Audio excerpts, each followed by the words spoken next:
atrás de você aí, o que é? É um teatro de corrida de bilas? Já vou explicar em breve. Calma. Como é bom demais. Então, vamos lá, né, senhoras e senhores? Vamos aí, iniciando aí nossa rodada de estudos do Livro dos Espíritos. Estamos aí aguardando a nossa componente Amanda, que provavelmente passou no barzinho para tomar cerveja com um torresminho antes de chegar aqui, para poder chegar já lubrificada a sua garganta para nos falar, né? E estamos aí com o Babu, nosso quinto cavaleiro do Apocalipse, o nosso arauto do fim do mundo, sempre trazendo as suas más notícias para nos alegrar o nosso dia a dia. Logo cedo. E estou aqui no templo dedicado a mim, senhoras e senhores. É um templo dedicado a mim. É uma reconstituição artística do templo do divino Cláudius, imperador romano. E estamos aí com o nosso extraterrestre, Jorginho, aquele que montou pedra a pedra as pirâmides do Egito, senhoras e senhores.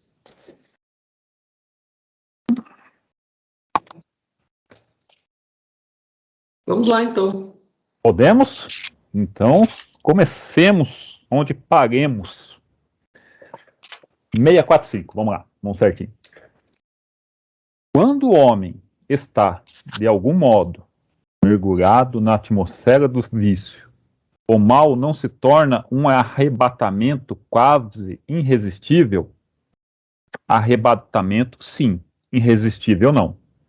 Porque em meio à atmosfera dos vícios, ele contrai algumas vezes grandes virtudes. São espíritos que tiveram força de resistir e, ao mesmo tempo, a missão de exercer uma boa influência sobre os seus semelhantes.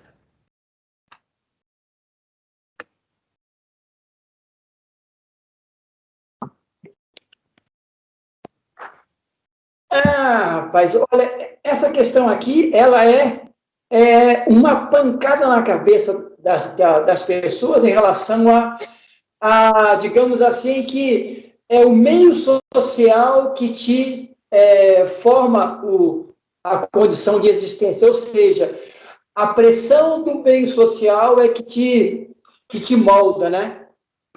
Em verdade, temos que considerar que, de acordo com cada um, o envolvimento social, a estrutura da sociedade onde você está inserido, ela realmente provoca, para a grande maioria das pessoas, praticamente um espelhamento de consequências de atividade semelhante àquilo que a maioria do meio te propõe, né?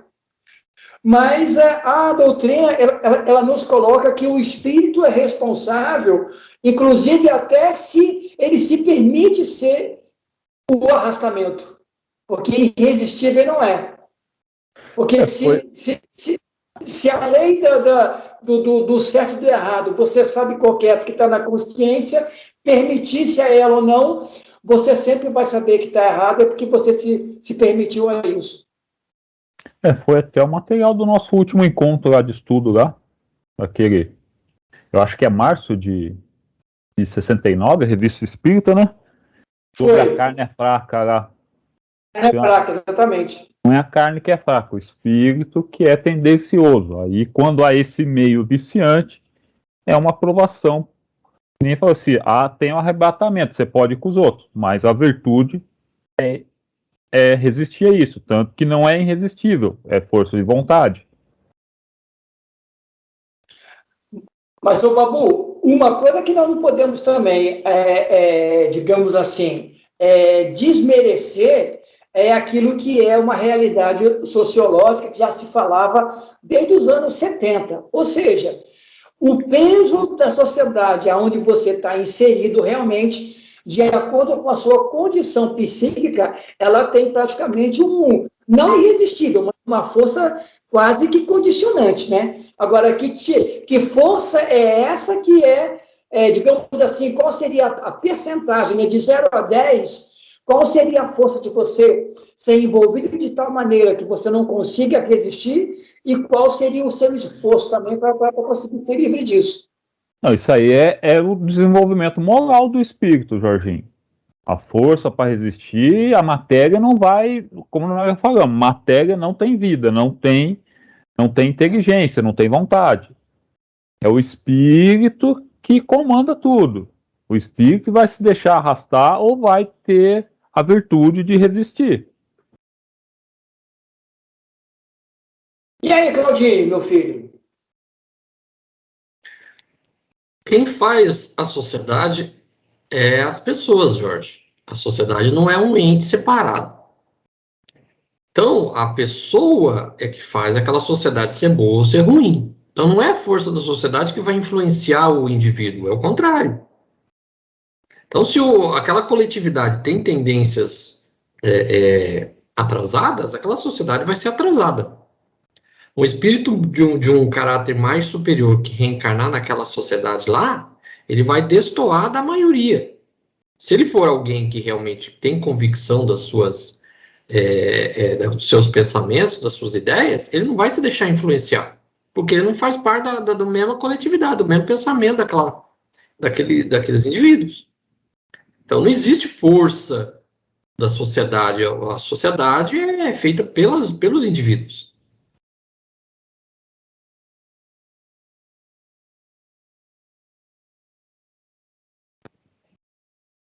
Porque senão você tira, se a sociedade tiver alguma coisa assim, que nem o Claudinho falou bem, então tira o mérito qualquer um nosso. Então a gente vai melhorar se a gente nascer numa sociedade boa, mas quem faz a sociedade boa são os espíritos que aqui estão encarnados. Mas aí nós também temos que convir que, digamos assim, você pode estar sendo um espírito bom e reencarna para testar suas condições num grupo social adverso. A sua luta, sendo bom ou não, ela vai ser uma luta árdua, porque você vai ter que, digamos assim, destoar de um grupo majoritário, cara. Toda vez que você se destoa, realmente, digamos assim, mesmo um espírito mais equilibrado num corpo que colabore com isso, a sua remada tem que ser mais forte que a maioria. Porque é muito mais fácil você descer pela correnteza do que remar contra ela, mesmo você sendo uma pessoa, digamos assim, moralmente mais forte, entendeu? Mas aí que está a força do espírito, a virtude que ele adquiriu.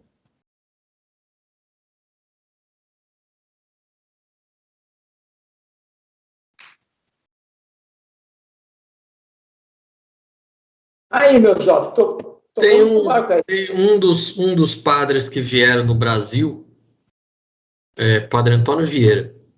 Ele tem uma frase que fala assim: se quer saber o que é o espírito, observe um cadáver. Então, o corpo físico não é mais nada que um instrumento. Quem faz o corpo, uma pessoa ser boa ou mal, tem nada a ver com o corpo físico, tem nada a ver com matéria. É o espírito. Uhum. Então, se o espírito é bom, aquela pessoa vai ser boa. Se o espírito é ruim, aquela pessoa vai ser ruim. Independente do corpo que ela habite, enquanto ela tiver más tendências, aquele espírito, aquela pessoa vai ser má. Exatamente. Então, essa coletividade, ela faz uma sociedade ser boa ou ruim. Então, quando a gente reclama muito do Brasil, porque o Brasil é um país não sei o que, a coletividade nossa é desse nível.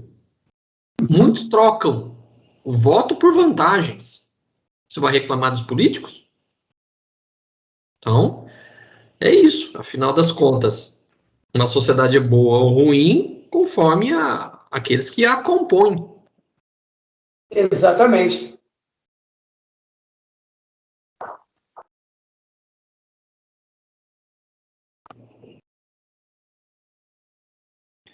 O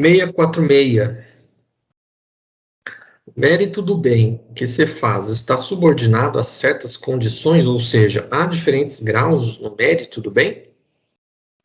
Mérito do bem está na dificuldade. Não há nenhum em fazê-lo sem penas e quando nada custa. Deus leva mais em conta o pobre que reparte o seu único pedaço de pão que o rico que só dá do seu supérfluo. Jesus já o disse a propósito do óbolo da viúva. Vocês lembram, né, dessa passagem do Evangelho? É, Que Jesus vê lá o pessoal tudo jogando as moedas, tudo mais. Aí vem uma velhinha e joga lá um óbolo, né, uma moedinha de cobre, se eu não me engano, que era feita esse óbolo. E aí ele fala, maior mérito teve essa mulher que verteu aquilo que ela precisava, da sua necessidade, enquanto os outros verteram do seu supérfluo. Então, o mérito, assim, que ele coloca aqui, o mérito, ele é proporcional ao sacrifício que você fez. Quanto mais sacrifício exato. de si mesmo você utilizou para fazer um bem, maior é o seu mérito.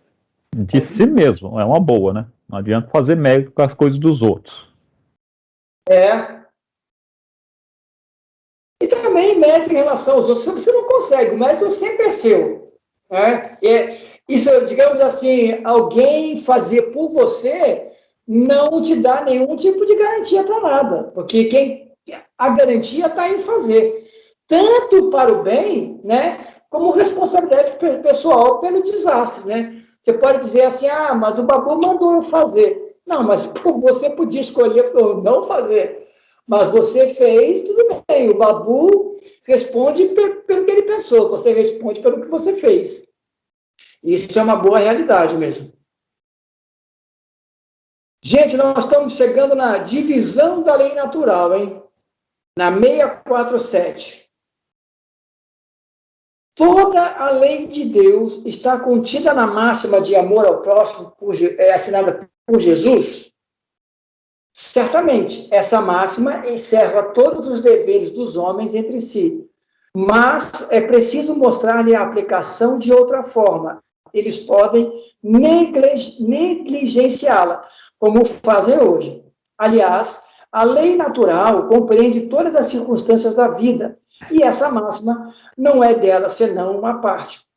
Os homens necessitam de regras precisas, pois os preceitos gerais e muito vagos deixam muitas portas abertas à interpretação. Eu considero essa resposta muito interessante, né? Porque, na verdade, eu não sei se vocês concordam com isso, mas essa lei está naquele versículo da Bíblia, e eu não sei, eu acho que Mateus e Lucas aqui colocam, quando aquele senhor da lei vai conversar com Jesus, ele fala assim, o que diz aí que você lê? Amarás ao Senhor, o teu Deus, tal, não sei o que lá, e a segunda, amarás ao teu próximo como a ti mesmo. Ele falou assim, essa lei, na verdade, Jesus não a trouxe. Ela já existia e ele deu a comentação. Porque a única lei, assim, que Jesus trouxe, ou como máxima dele, é aquela máxima do sermão do cenáculo, né? Na ceia, antes da crucificação, quando ele fala assim, o meu único mandamento é que vocês se amem como eu vos amo. Então, esse conhecimento aqui já existia na Torá, ou seja, amar a Deus sobre todas as coisas e ao próximo. O problema é que eles explicam bem aqui o seguinte, se você pegar essa lei de maneira literal, eu posso dizer que eu devo amar somente ao meu próximo, ou seja, a minha família. Mas se você pega já o metafísico, o próximo pode ser desde o da ecologia até os outros planetas, entendeu? Então, por isso que eu gostei muito quando eles colocam o seguinte, mas é preciso mostrar-lhe a aplicação de outra forma. Ou seja, mostrar que a lei ela não é literal, ela é uma lei de metáfora ampliada. Porque amar ao próximo não é só amar somente quem é humano, é amar a todos. Além da família, além da forma física, além digamos assim, da cor da pele. O que eu acho bem interessante nessa resposta, e é o que, infelizmente, o nosso sistema igrejeiro espírita, que ele só pega essa coisa. Toda a lei de Deus está contida no ensinamento de amor ao próximo ensinado por Jesus. O centro espírita caiu nessa preguiça aqui. Olha o que ele fala. A lei natural compreende todas as circunstâncias da vida. E esse ensinamento em questão é apenas uma parte da lei. Então a gente só foca naquela coisa igrejeira ali e esquece do resto. A gente não tem uma visão ampla. Ele deu um pequeno pedaço de uma lei, de um exemplo, numa época que a gente era muito selvagem, que a gente se matava e se agredia muito à toa.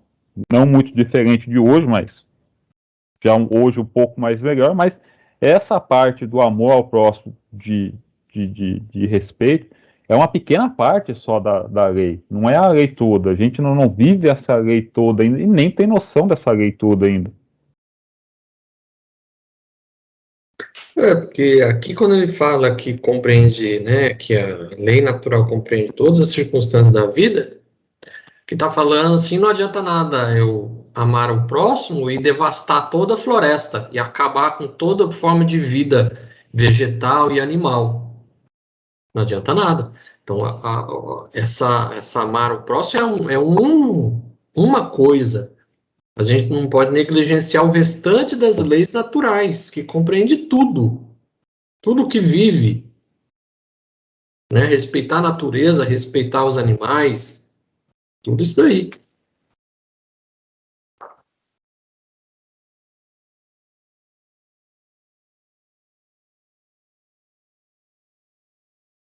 Que pensais da divisão da lei natural em 10 partes, compreendendo as leis de adoração, de trabalho, reprodução, conservação, destruição, sociedade, progresso, igualdade, liberdade e, por fim, a de justiça, amor e caridade?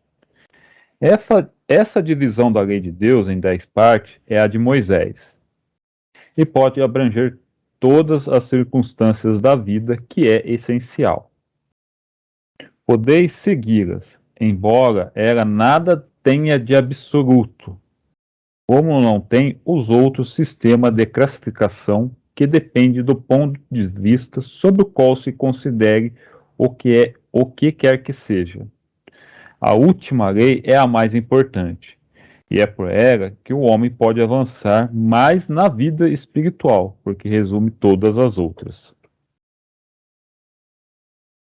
Olha, em relação a isso, eu fui atrás de ver o negócio de Moisés, mas eu não lembro, nos livros de Moisés, desde Deuteronômio, tudo, ele dividir essas 10 partes em leis naturais. O que eu sempre entendia era que ele estava perguntando o seguinte, que o Kardec, havia feito, digamos assim, coisas mais abertas, dividindo em 10 partes só para poder pegar as mais importantes, mas para ter um estudo. Mas eu fui atrás do Moisés, dos livros dele, eu não lembro dessa divisão tão específica. Mas o Claudinho, que está assistindo bastante a Record, deve saber sobre isso, bem bastante sobre o Moisés aí. Aqui praticamente é uma descrição dos 10 mandamentos. Então isso é aquela base dos 10 mandamentos? Sim. O 10. Cara, nossa, bacana, eu vou dar uma olhada melhor nisso. Então, digamos assim, o não matar seria a lei de destruição. Não matar seria aqui a lei de destruição. Igualdade. Ou de justiça. Poxa, poderíamos pensar em estudar isso, porque, olha, eu nunca tinha visto isso não. Pô, Claudinho, você abriu para mim um monte de questionamento agora. Então, aquele amarás ao Senhor teu Deus de todo o teu coração e não farás nenhuma imagem sobre ele, seria essa primeira lei, a lei de adoração? Lei de adoração. Olha lá o que vocês estão fazendo. Leio de novo aqui, ó. A classificação depende do ponto de vista sobre qual considere o que quer que seja. Então, é muito vago esse negócio aí. A lei de trabalho aqui, a lei de adoração aqui. Depende do nosso ponto de vista. Também oxa, isso vale uma boa conversa, vale um bom estudo isso aí, cara. Porque eu achei interessante, Babu, porque essa visão do Cláudio é bem interessante, eu nunca tinha visto, porque quando eu li isso aqui, eu fui atrás dos livros legislativos do Moisés, né? Como legislador, eu achei ele fantástico, mas eu não consegui perceber. Eu sempre entendi que essa colocação do Livro dos Espíritos em leis naturais era o tipo assim, você criar um consenso amplo de pequenas coisas para você daí sair para o resto. Entendeu? Mas essa também vai ser. Por ver bem o que Moisés passou nos 10 mandamentos, é algo bem resumido do que é essas leis naturais. Mas é o que ele coloca aqui. Né? Essa divisão da lei em 10 partes de Moisés pode abranger todas as circunstâncias da vida, o que é essencial. Pode segui-la sem que ela tenha, entretanto, nada de absoluto. Então, não é isso aqui, pronto, não vamos fazer que nem os judeus. Aí os 10 mandamentos, que está fora dos 10 mandamentos, está errado. Isso daqui foi passado há 3.000 anos atrás para Moisés, como um começo do conhecimento da humanidade sobre as leis naturais. Hoje, a gente não vai ficar só nos 10 mandamentos, a gente tem que abranger algo muito mais amplo. O que ele colocou aqui, assim, Kardec falou sobre leis naturais em 10 partes. Aí ele falou, isso daí é meio parecido aí com os 10 mandamentos, mas não se restringe a isso, tem mais coisa aí. Tem que ampliar o horizonte, né? O homem se expandiu em conhecimento, em sociedade e nas demais áreas. Então precisa abordar todas essas áreas, porque aí você vai. É aquele negócio lá dos anos 90, a ovelha Dolly, é a ovelha, né? Nem lembro se é a ovelha mais, é o carneiro, nem lembro. Pô, pode clonar, pode, mas aí também tem a parte fugiu o nome da palavra aqui, essa parte de, ai, cara, que se muito discutiu na época, tá certo o homem sair clonando as coisas, então é essa ética do que fazer com os conhecimentos, né? Mesma coisa com a bomba nuclear, pô, tenho conhecimento, vamos empregar para fim ético, para fim justo, e não sair para fazendo besteira, é o que normalmente a gente faz, né? Porque a base do ensinamento doutrinário espírita, ele é ético, na verdade, porque ele não é moral em termos de uma conjunção temporal de uma sociedade. Né? Apesar de que moral para a doutrina, como diz Kardec, os espíritos, é um conjunto de bons hábitos, né? Mas é a ética espírita que é do espírito, que usa em qualquer tempo, ela é a base para dar essa lei, esse uso de espiritualidade nas coisas, inclusive no entendimento da letra, né? Porque eu estou lendo um livro, eu estou fazendo agora o estudo para fazer o nosso curso dos animais para o nosso trabalho, né? Então, eu vi que ética é ela quem dá estrutura para a moral, ou seja, ela que dá a temporalidade para a moral, porque a moral em si só, ela é um conjunto social do momento, ela pode ir mudando. Só que a doutrina, ela tem uma noção específica, né? E na minha compreensão, a doutrina, ela não é antropocêntrica, ela é do espírito, né? Do princípio inteligente, ou seja, a ética que ele aprende é uma ética que ele vai usar hoje e daqui a 5.000 anos na frente. Porque a lei natural de justiça, amor e caridade, a lei de adoração, não vai ser diferente. Ela vai ser ampliada pela compreensão que se tem. Fale, Claudinho, o senhor se ajeitou na cadeira aí? Deu um pulo aí, eu falei, aí vem. Não, para mim, é isso. Então vamos começar aí, capítulo 2. E da adoração. E isso é muito interessante. Adoração. Finalidade da adoração. 649. Em que consiste a adoração? É a elevação do pensamento a Deus. Pela adoração, o homem aproxima dele a sua alma.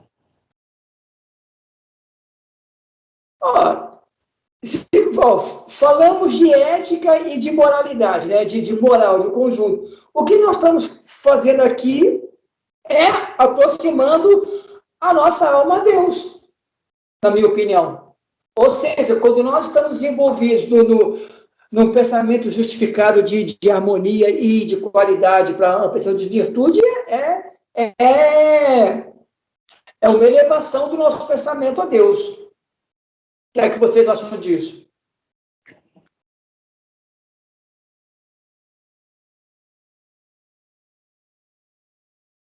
Bom, elevação, ele fala em elevação do pensamento a Deus. Então, todo momento que a gente eleva esse pensamento, nós nos aproximamos dele. Mas só o pensamento também não adianta. E aquele pensamento... Atitudes concretas. Isso, aquele pensamento mais igrejeiro, que é o que se formou na gente devido a várias encarnações, também não é o correto. Aquele negócio só ficar ali fazendo ato exterior, falar que adora, que é o máximo, e não sair disso, não apenas tipo em ações, mas também abranger todo. Pô, se você tem a ideia restrita ainda de Adão e Eva, você está diminuindo Deus, cara. Você pega, Deus já fez tudo pronto, Deus, para alguns ele deu benefícios, para outros não, porque já criou seres perfeitos, outros têm que ralar desde o começo.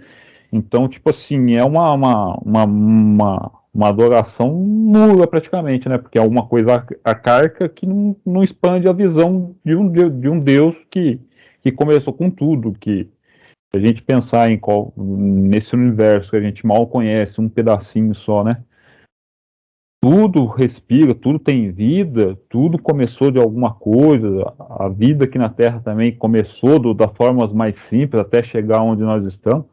É um trabalho que, tipo assim, que ninguém consegue ter ideia de fazer, né? De conceber. Tanto que a gente foi conhecendo esse Deus, essa ideia dessa estrutura de como é o universo, de como começou a vida, depois que a gente começou a ter os insights, que a gente ficou mais espertinho da vida. Porque antes a gente achava que era tudo pronto, e a maioria acha ainda que é tudo negócio pronto. Adão, Eva, e os anjos, os demônios. Então, expandindo essa ideia de Deus, você faz dele, tipo, uma adoração bem maior do que esse medo que o pessoal tem hoje de Deus. Sabe, Babu, eu não lembro o livro, mas eu acho que o Cláudio vai lembrar bem, porque é um livro do André Luiz. É um livro onde o ministro Clarencio mais trabalha com o André Luiz. Fala muito sobre a prece. Eu não sei que livro que é. Eu acho que o Claudinho vai lembrar aqui. Eu não sei se é Entre a Terra e o Céu, uma coisa assim.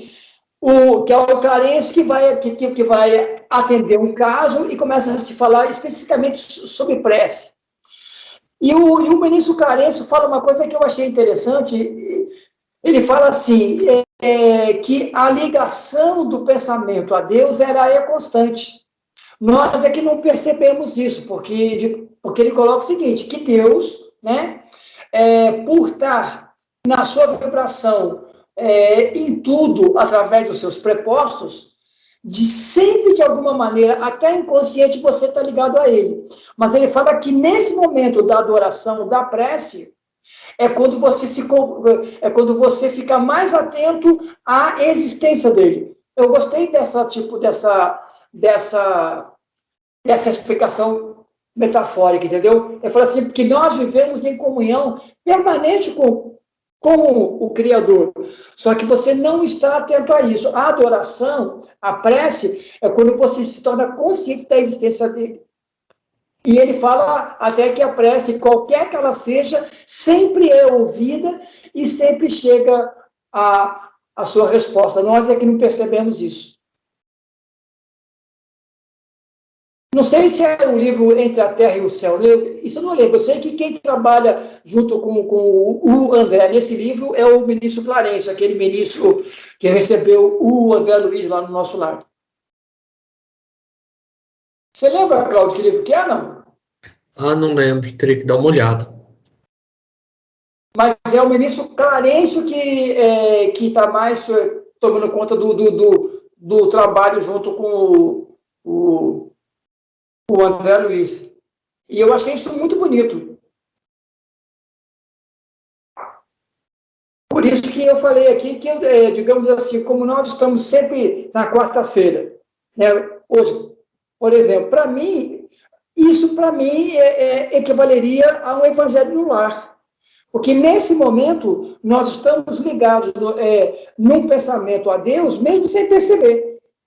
Estamos estudando para poder compreender essa lei, como ela funciona, para poder participar dentro dela como um instrumento mais consciente. Mas, ao mesmo tempo, nós estamos, digamos, recebendo da espiritualidade esse tipo de vibração, porque nós nos ligamos, de alguma maneira, a um grau mais alto. Isso eu achei legal.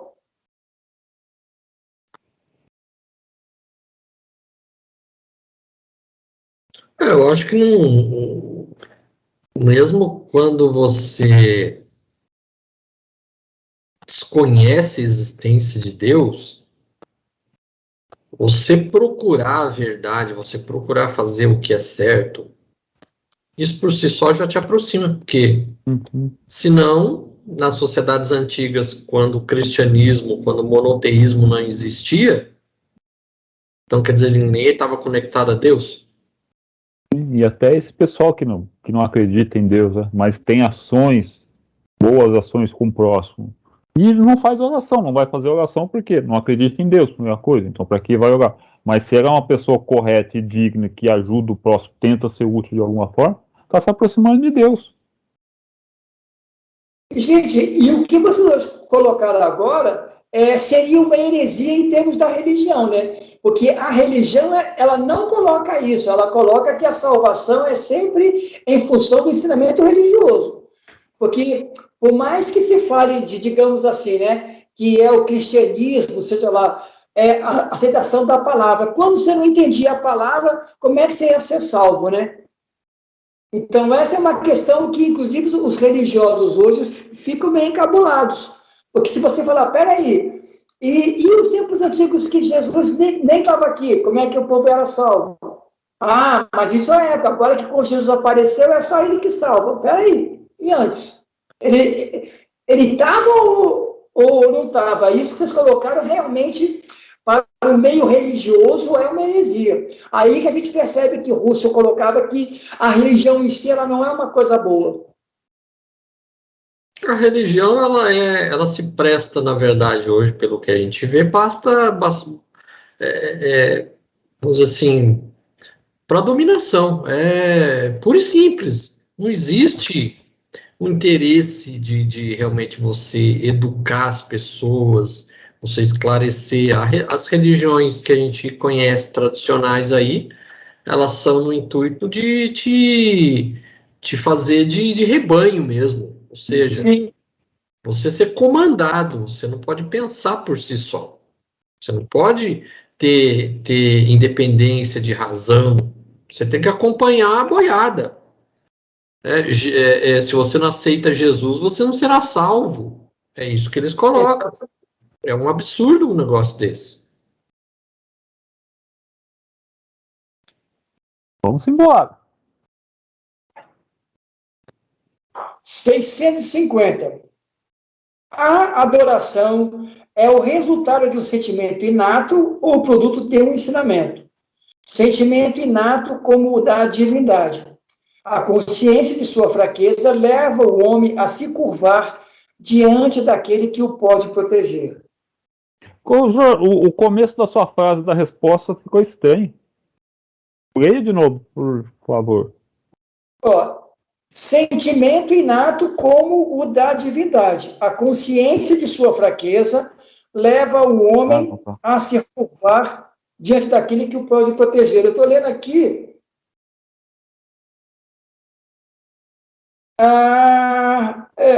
praticamente entre o Noleto e o coisa aqui são iguais. Não, tá. É que eu agora entendi o que quis dizer na sua resposta. Tá parecida com a minha, só que a minha tem umas palavrinhas a mais só, mas.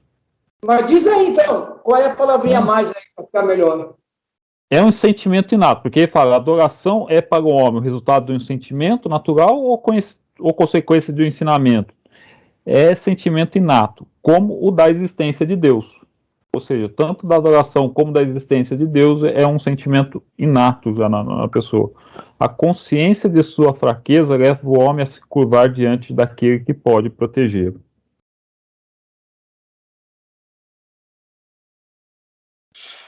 Essa resposta, a continuação depois do ponto final da primeira aqui, não dá a impressão que você busca Deus porque você tem medo realmente, porque você pensa bem, se curva diante daquele que o pode proteger. Se ele se considerasse mais forte, ele não teria essa consciência, porque eu acho que essa resposta aqui que eu fiquei meio... eu consigo entender o que ele quer dizer. Ou seja, o homem busca sempre, através da sua visão do inato, algo além do que ele compreende, né? Mas a consciência de sua fraqueza, eu achei interessante, parece que você leva o homem a se curvar diante daquele que o pode proteger. Eu acho que essa resposta aqui é muito mais para nós que somos espíritos ainda de terceira ordem, porque a gente, desde o mundo primitivo até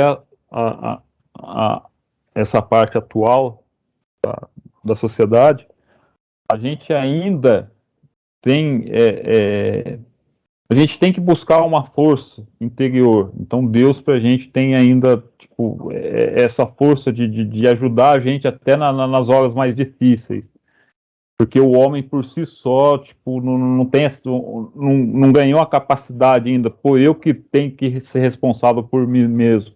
Então ele procura, através assim, do mundo que vivemos ainda, essa coisa, quando parece que tudo está dando errado, eu tenho que buscar uma proteção, alguma coisa que vem de fora. Não que não esteja errado, é porque eu falei, cabe muito ao nosso sistema ainda de prova e expiação ainda, que a gente é muito desigual ainda, há muita injustiça. Então, querendo ou não, Deus tem essa força ainda de proteção, né? Você, quando faz uma oração, nessas épocas que você está passando por alguma dificuldade, você ganha um certo alento, seja do amigo espiritual que esteja com você ali, seja do seu protetor, que ele vai dar uma resposta para você. Então você se sente assim, protegido perante o mundo. Então tem um certo peso, vamos dizer assim, né? Mas ainda da nossa fraqueza, da nossa condição de espírito de terceira ordem. O espírito, você pegar um espírito já puro, planetas superiores, eles têm adoração a Deus, mas sabem, ali como não existe o mal, não tem uma coisa, um sobrepujando o outro, então você não tem essa fraqueza. Você admira Deus por aquilo que ele é. Sim. Fale, Claudinho. Eu creio que esse tipo de sentimento seja característico de mundo atrasado como o nosso. Porque as pessoas ainda não sabem exatamente o que é Deus, né? Então, é sempre assim, imagina algo superior, superior às suas forças. Então, quando o calo aperta, qual a única instância que sobrou para você correr? É Deus. É Deus, E é exatamente isso, quando o calo aperta, aí que você vai buscar, digamos assim, aquilo que você, no fundo, não tem muita crença, né? Aí vai na igreja, aí vai rezar, vai fazer procissão, caminhada. Vai fazer as promessas. Olha, se eu só me livrar desse problema, eu juro que eu nunca mais faço isso. Quer dizer, o cara faz uma barganha naquela de... ele sabia que estava errado, né? Porque quando o cara fala isso, ele sabe que está errado. Eu juro que eu me acerto, isso eu não faço mais. Mas é condição do nosso atraso moral de planeta de provas e expiações.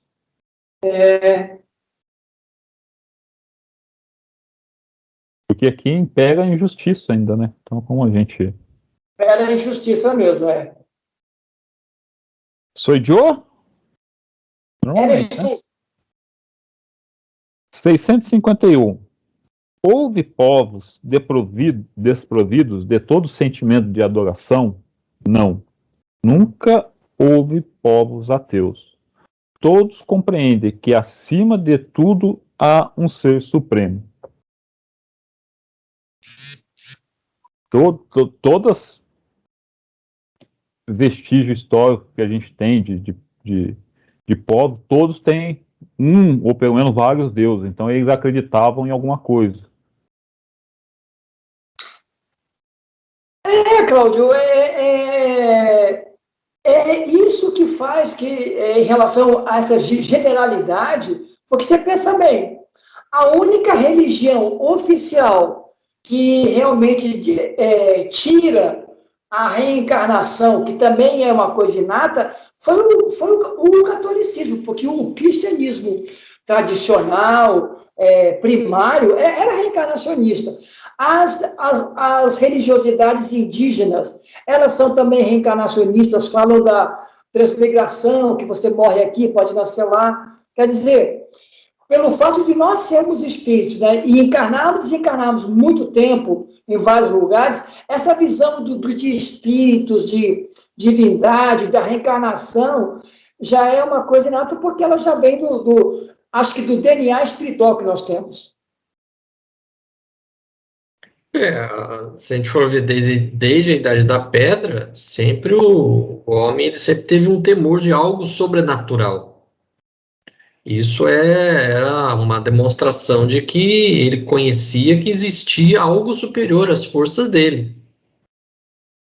Né? Não existiam deuses, não cultuavam deuses, né, que tinham nomes, mas eles sabiam que alguma coisa, além das forças naturais que ele acreditava que existia, alguma coisa tinha.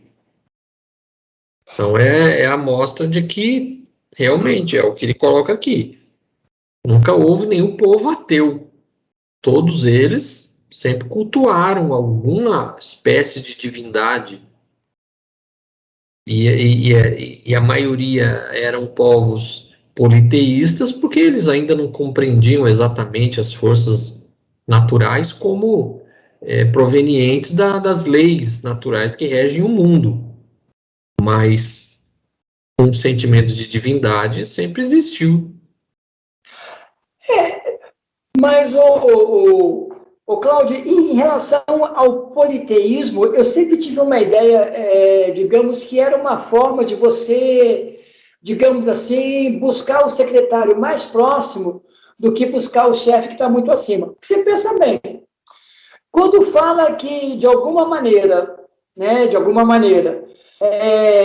o cristianismo crê no Deus vivo e único, o catolicismo ele criou um certo politeísmo, né? Porque você, digamos assim, se você tem um problema de vista, para quem que você vai rezar? Para Deus? Não. Você pode falar com Santa Luzia, que ela é a protetora dos olhos. Então, ela está mais próxima de você do que você se procurar Jesus, entendeu? Se você está numa causa de direito de trabalho complicada, quem que você vai procurar? Vai rezar para Deus, para Jesus? Não. Você fala com o santo, ele é o patrono das causas impossíveis.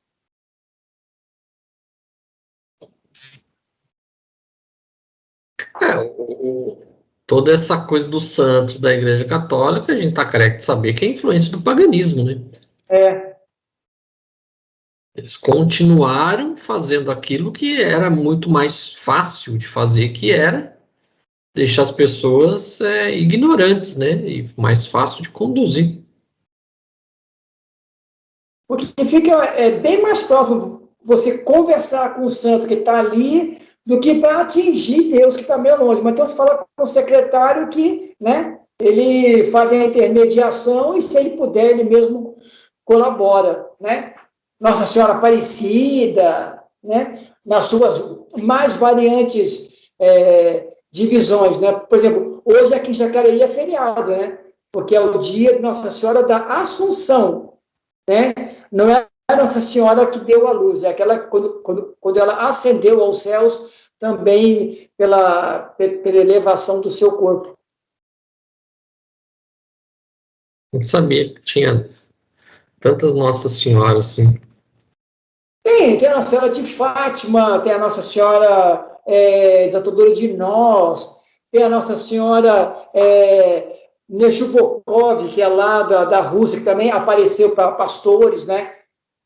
Para mim, essa Nossa Senhora é a mesma. Tem nomes diferentes, mas é a mesma. A gente sabe que é, mas se você olhar as figuras delas, em relação ao que elas representam, é bem diferente. A Nossa Senhora da Assunção, ela já é mostrada com aquela lua embaixo e os anjos levando ela de corpo presente igual a Jesus, né? É um outro tipo de Nossa Senhora, sabe? Mas é a mesma, a gente sabe que o Espírito é um só. Mas... Babu, qual é a sua Nossa Senhora de devoção? Vou pegar o Babu agora no seu jeitão dele. Então vamos lá. Adoração exterior. 653. Vamos aí. Na 652, Claudinho. Claudinho, senador, olha o vexame aí, ao vivo aí, ó. Qual foi você que falou o último? Eu falei 5-1. Ah, é a 652, então, né? É. 652, então. Pode-se considerar a adoração como tendo sua fonte na lei natural? Ela faz parte da lei natural, porque é o resultado de um sentimento inato do homem. Por isso a encontramos entre todos os povos, embora sob formas diferentes. Ou seja, isso já está no ser espiritual, né? Nessa transformação do princípio inteligente na parte hominal, e tem essa lei natural dentro dele. Como é isso? Não sei. Vou saber um dia. Demorar, mas vou saber. Aí, de novo, eu vou colocar esse livro do André Luiz. O ministro Clarencio fala assim, que a adoração a Deus é a mesma coisa que o entropismo das flores, né? Da vegetação. Para fazer a fotossíntese, ela busca o sol. Então, naturalmente, nós buscamos a luz, entendeu? Esse nato do homem de buscar religiosidade, esse religar, até de maneira consciente, você falou, é esse entropismo natural do próprio espírito, né? Dá uma ideia de um pananteísmo, né? Que quando você se une a ele constantemente, não fazendo parte dele, mas buscando essa união, entendeu? Eu achei bonito esse livro, eu gosto do André nesse sentido.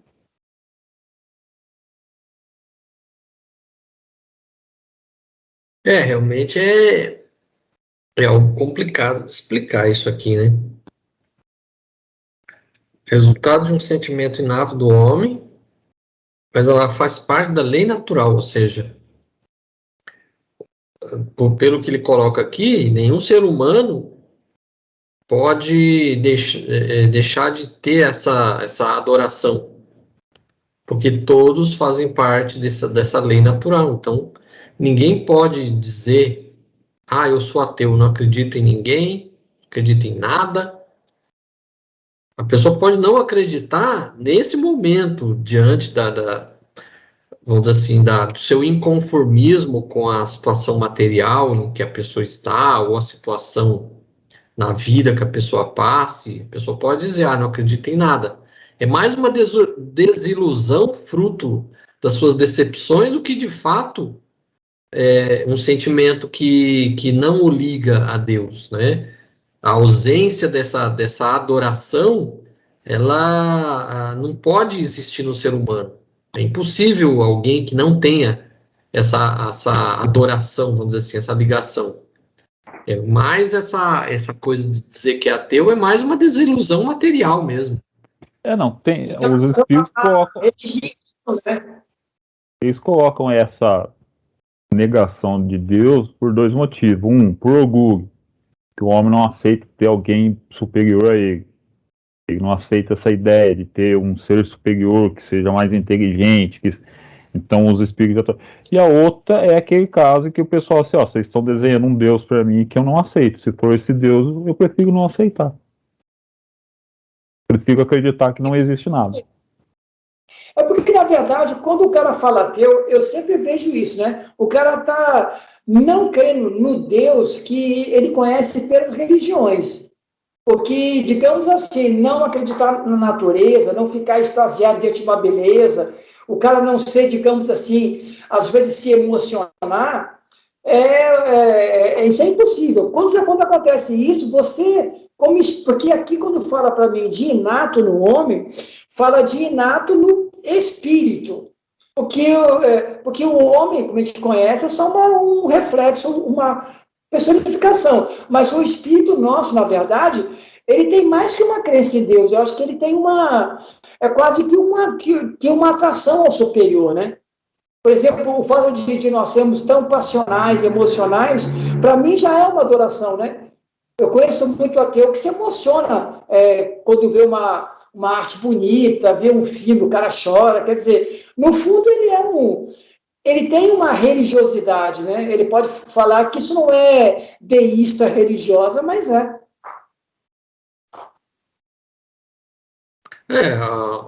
Todas aquelas filosofias e doutrinas,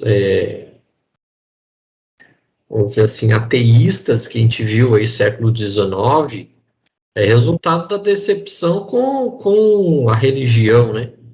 A religião. É muito mais isso do que, de fato, a descrença em Deus. É que o Deus que o catolicismo principalmente colocou é um Deus que ninguém mais conseguia aceitar, né?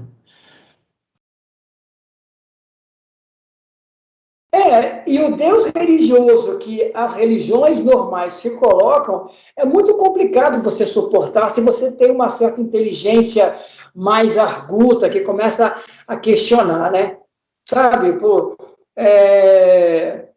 você fica ouvindo as questões que as pessoas falam em teologia, seja ela pentecostal, neopentecostal, você fica pensando, como é que as pessoas aceitam essa formalização de Deus e acham natural? Nossa, se tem um Deus, digamos assim, completamente fora da realidade, é esse Deus que Deus neopentecostal que as pessoas estão criando. Ou seja, ele odeia, digamos assim, homossexuais, vai tudo para o inferno. Se você não aceita, você não entra. Se você não é da religião, você não entra. Você não vai se você não aceitá-lo como Salvador, você também não está salvo. Fala, Jesus, ele vai perder 90% da população que ele mesmo criou.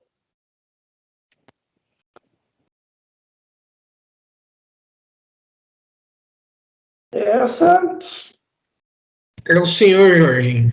Nós estamos agora na adoração exterior. A adoração tem necessidade de manifestações exteriores. A verdadeira adoração está no coração. Em todas as vossas ações, imaginai sempre que um Senhor vos observa. Foi isso que o nosso amigo lá que o Jorginho citou, do André Luiz, quis dizer. O ministro Clarencio lá. Agora, eu considero, digamos assim, que a adoração exterior, ela ainda é uma instrumentação necessária para uma pessoa que não tem uma visão de abstração, entendeu? Por exemplo, assim, quando um católico, um budista, uma pessoa do candomblé, ele acende uma vela diante da sua imagem, é uma adoração que ele está fazendo, mas ao mesmo tempo é aquilo que está, digamos assim, é o que está na pergunta 649. É a elevação do pensamento a Deus. Claro que um instrumento ainda é necessário para esse tipo de pessoa. Então, eu não acho ruim. O problema é que nós, né, na nossa compreensão, infelizmente, nós pegamos a instrumentação, que é um instrumento para um fim, e nós fazemos do instrumento um fim, né? Aí ele passa a ser uma necessidade. Sem isso, você não adora a Deus, né? Se você não acender a vela, você não consegue focar o seu pensamento na prece ou no pedido, né? O que é que vocês veem aí? A pessoa que precisa de um instrumento para concentrar o pensamento na divindade ainda está atrasado. É atraso. É o que as religiões fizeram com as pessoas. Deixaram no atraso ainda aí de... É só lembrar do famoso bezerro de ouro que os hebreus erigiram quando Moisés foi lá no Monte Sinai pegar a tábua dos 10 mandamentos. E o que o Espiritismo veio trazer? Que qualquer ação exterior, nada influencia com o espírito. Mas aí, gente, aí já não estamos sendo, digamos assim, um pouco cruel demais, porque você pensa bem, na maioria dos centros espíritas, a gente conhece bem, a questão normal de Kardec era não ter nenhuma imagem exterior de nada, a gente não precisaria de fotos, mas, digamos assim, se no centro espírita não tem uma imagem de Jesus na parede, a pessoa não se sente que está num templo de adoração à divindade. É atraso da pessoa, é atraso espiritual. Porque não é a imagem que vai trazer alguma coisa para o lugar ou para a pessoa, Jorginho. Os espíritos vão falar, não tem imagem, não tem forma, não tem. Isso é tudo matéria. Para eles, isso não pega nada. Não tem influência nenhuma para eles. Mas Jesus cansou de ensinar as pessoas fora do templo. Ele sempre colocou, para você se dirigir a Deus, você não precisa estar no templo. Ele ainda naquele episódio que ele encontra a mulher samaritana, a mulher samaritana pergunta para ele, onde é o lugar certo para se dirigir a Deus? No templo de Jerusalém ou no monte de Gerizim, que era onde os hebreus do norte faziam as suas orações? Ele falou, em lugar nenhum. É onde você estiver, você pode se dirigir a Deus em qualquer lugar. Ainda falou assim, tempo haverá em que Deus será adorado em todos os lugares, independente de qualquer coisa. Então, há 2000 anos está sendo colocado isso, está lá no Evangelho. As pessoas leem aquilo, mas não para refletir. E você pode ver isso aí como uma forma, é uma forma de ligar, mas é uma forma, tipo, não é bem uma forma, é um atraso ainda, porque a pessoa só fica nesse rito exterior. Acaba gerando um atraso, a pessoa não dá um salto. Mas aí, Babu, aí não seria, digamos, um equívoco nosso, de quem divulga a doutrina, de alertar que a imagem é apenas uma figura pictórica, mas ela não é uma necessidade, entendeu? Vai chegar um momento que você tem que se afastar dela, aí não seria o nosso, digamos assim, o nosso equívoco em relação ao pessoal que vai ao centro? Não, porque todo mundo vai morrer. O espiritismo prepara a pessoa, a filosofia prepara para a morte. Se a pessoa não está preparada para ouvir isso no centro espírita, ou em qualquer filosofia, o que é o espiritismo?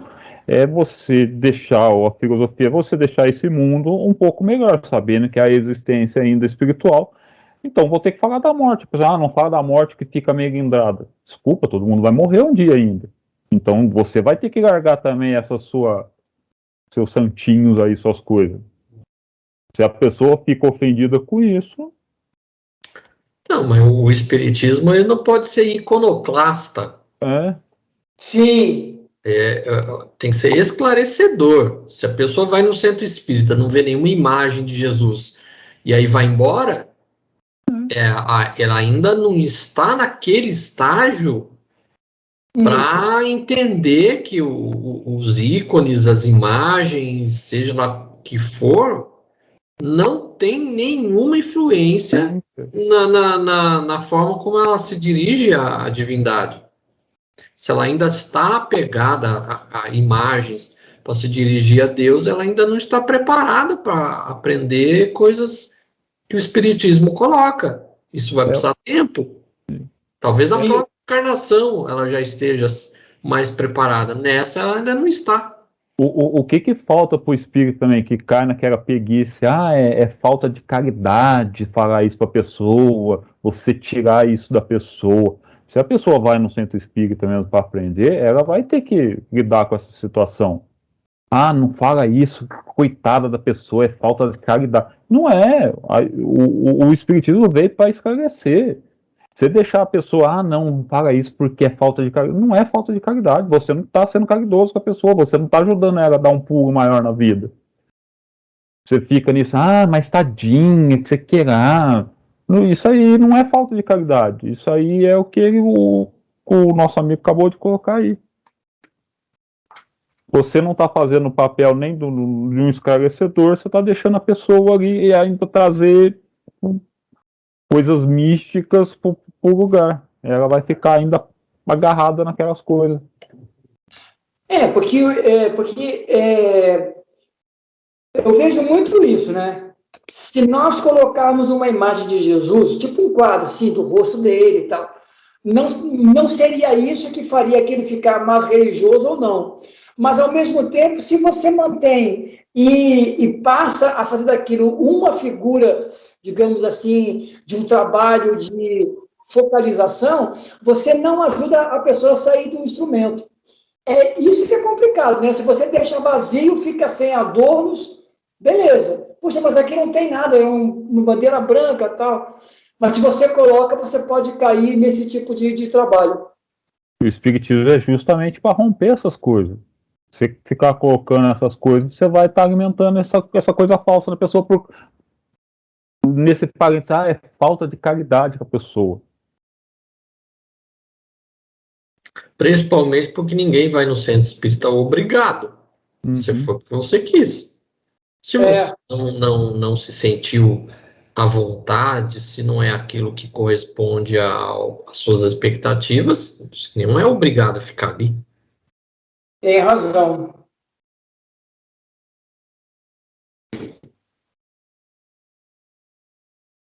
Sou Joe, a 653A.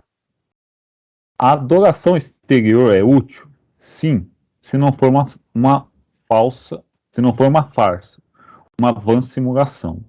É sempre útil dar um bom exemplo, mas aqueles que fazem de forma fingida ou por amor próprio e cuja conduta desmente a piedade que aparentam, dão um exemplo antes mal do que bom, e fazem mais mal do que pensam.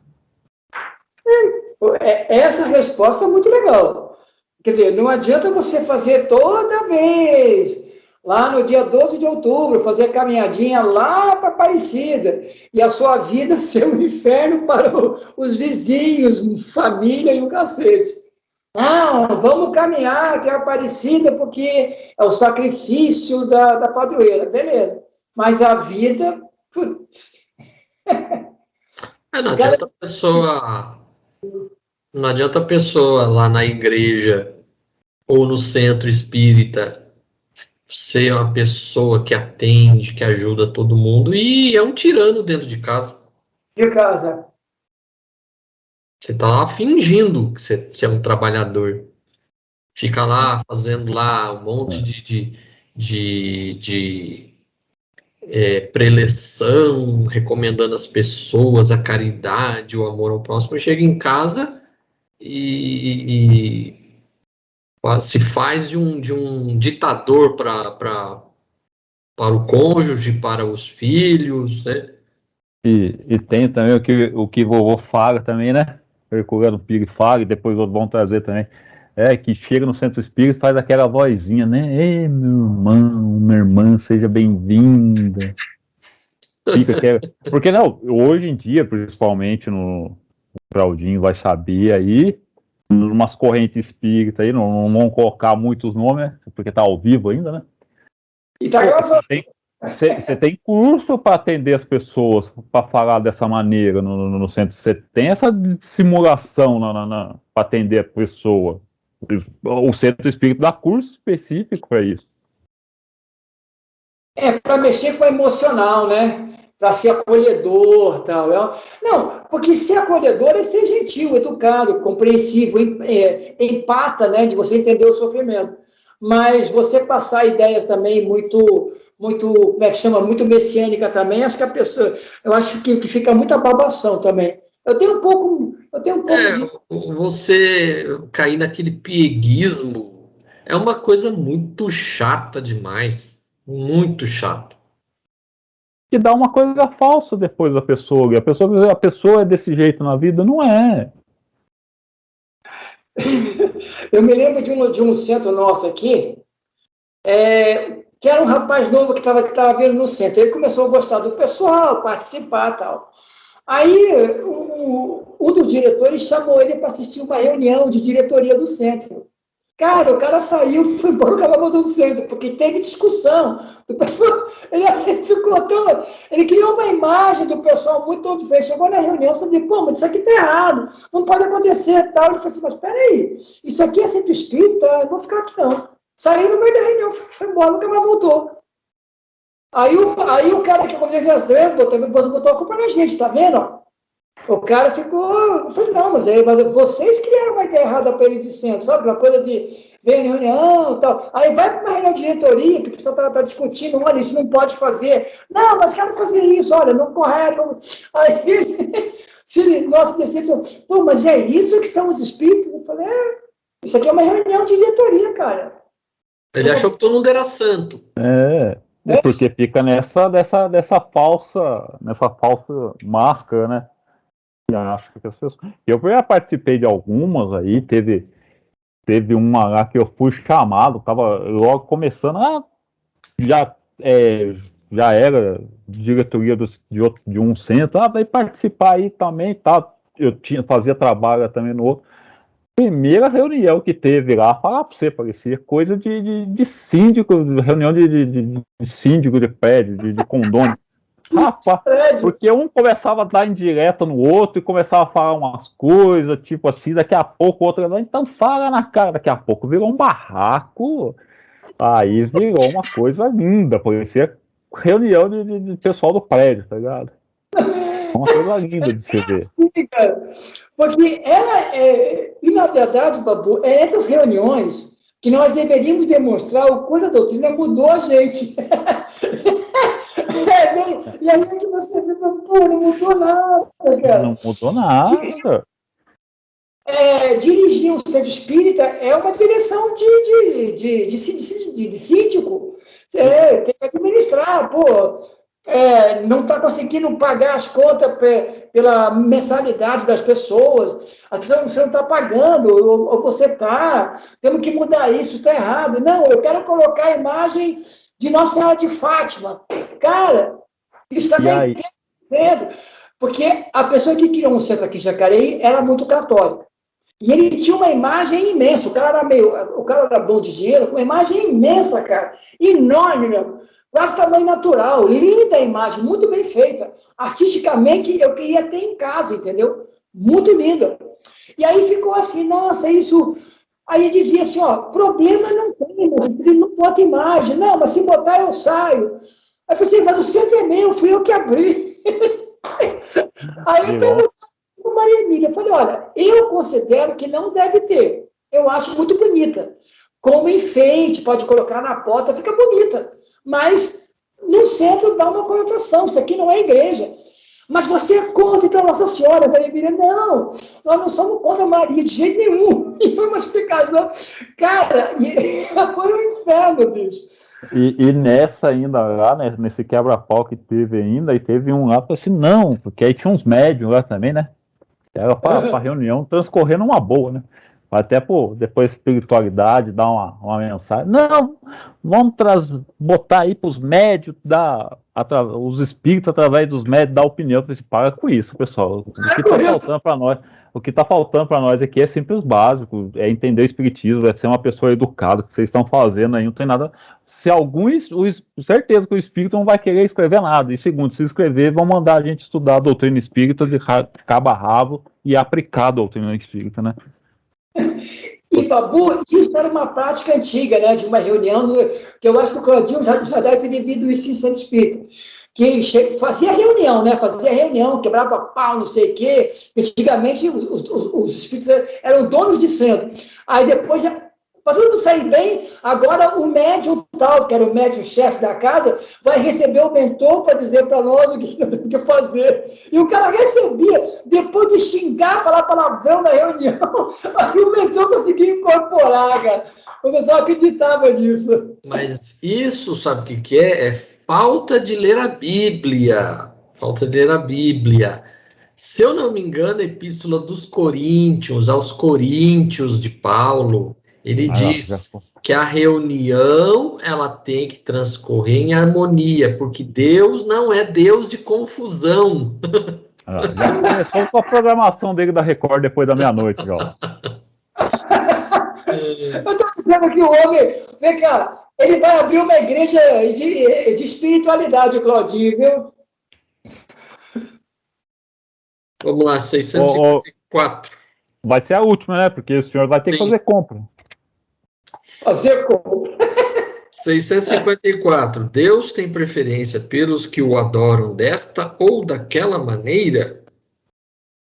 Deus prefere os que o adoram do fundo do coração, com sinceridade, fazendo o bem e evitando o mal, aos que pensam honrá-lo através de cerimônias que não os tornam melhores para os seus semelhantes. Todos os homens são irmãos e filhos do mesmo Deus, que chama para ele todos os que seguem as suas leis, qualquer que seja a forma pela qual se exprimam. Aquele que só tem a aparência da piedade é um hipócrita. Aquele a quem a adoração é apenas um fingimento e está em contradição com a própria conduta, dá um mau exemplo. Aquele que se vangloria de adorar o Cristo, mas é orgulhoso, invejoso e ciumento, que é duro e implacável para com os outros, ou ambicioso de bens mundanos, eu vos declaro que só tem a religião nos lábios e não no coração. Deus, que tudo vê, dirá: aquele que conhece a verdade é 100 vezes mais culpável do mal que faz do que o selvagem e ignorante, e será tratado de maneira consequente no dia do juízo. Se um cego vos derruba ao passar, vós o desculpais. Mas se é um homem que enxerga bem, vós o censurais, e com razão. Não pergunteis, pois, se há uma forma de adoração mais conveniente, porque isso seria perguntar se é mais agradável a Deus ser adorado numa língua do que em outra. Digo-vos ainda uma vez, os cânticos não chegam a eles senão pela porta do coração. Esse hipócrita ficou pesado, hein, Claudinho? Caramba! Aquele que não tem senão piedade exterior. Não vamos gourmetizar o livro dos Espíritos. Gourmetizar é ótimo também. Hipócrita é hipócrita. Você vai mudar a palavra para ficar um pouquinho mais suave, para não ofender os sentimentos de quem está lendo. É hipócrita, velho. Finge é hipócrita. Nossa, mas isso é claro que nem a luz, cara. Não tem como fingir que não é outro jeito.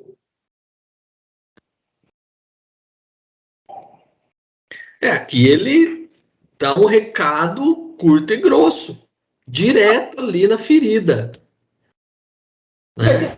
E nem tão curto, porque a resposta é cumprida, mas ele vai ele vai destrinchando a ideia, olha. Então não me pergunta, porque eu acho também, Cláudio, eu não sei se você lembra disso, ô Babu, que nessa época do século XIX, eu acho que foi até os anos 40 no Brasil, eu não lembro muito bem sobre isso, mas parece que nessas épocas a missa ainda era em latim e o padre era de costa para o público, né? Não é isso aí? Por isso que ele fala, eu acho que essa resposta vem para isso. Eu acho que no Brasil só mudou isso nos anos 40, quando começou a virar para de frente, não falar mais em latim, coisa desse tipo. Não, isso Tem acabou igreja. durante o Concílio Vaticano II na década de 60. 60. Mas tem igreja ainda, em São Paulo tem igreja que faz ainda.